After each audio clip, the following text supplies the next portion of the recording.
At least 6 people have been killed across Ukraine in Russia's latest overnight strikes on the country.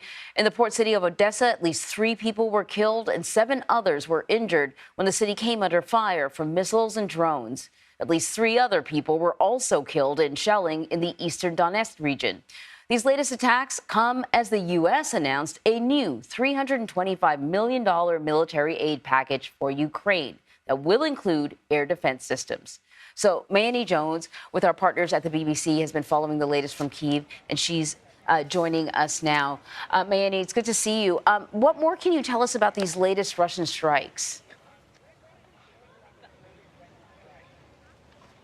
Hi, Anne-Marie. Yeah, so the strikes in Odessa happened overnight, and the authorities there say that the missiles were launched from a Russian ship in the Black Sea towards Odessa. They struck a complex of buildings that had shops, a warehouse, educational facilities, and as you mentioned there, they injured dozens of people and killed 3 people. But they weren't the only strikes that happened that night. There were actually 20 missiles that were launched towards Ukraine overnight. The Ukrainian authorities say that they were able to intercept 12 of them, but in the eastern region of Donetsk, they did reach some houses, and as you mentioned in your introduction, 3 people there were killed and 3 injured.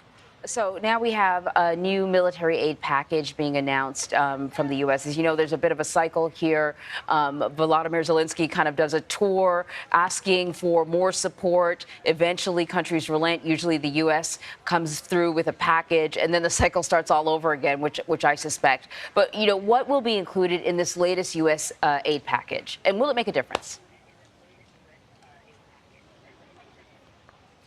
Yeah, this time around, the U.S. has pledged $325 million, as you mentioned, and the key things that they want to support Ukraine with is their air defense system, very critical, particularly as we're seeing a slight uptick in missile strikes on Ukraine at the moment.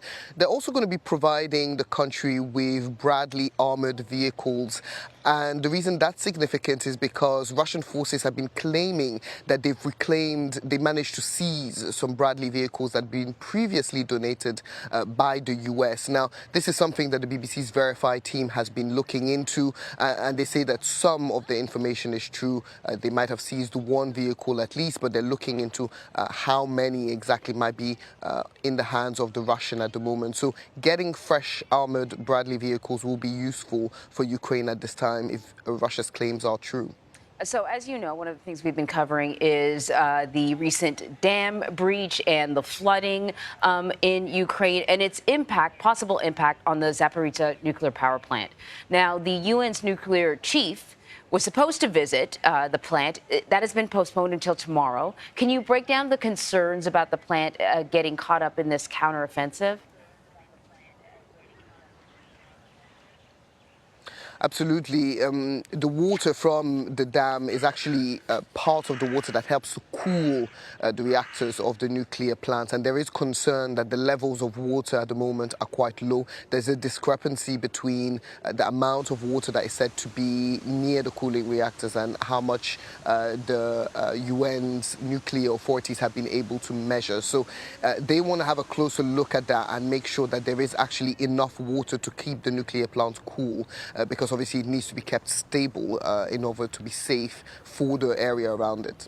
All right, Mayeni Jones, thank you so much.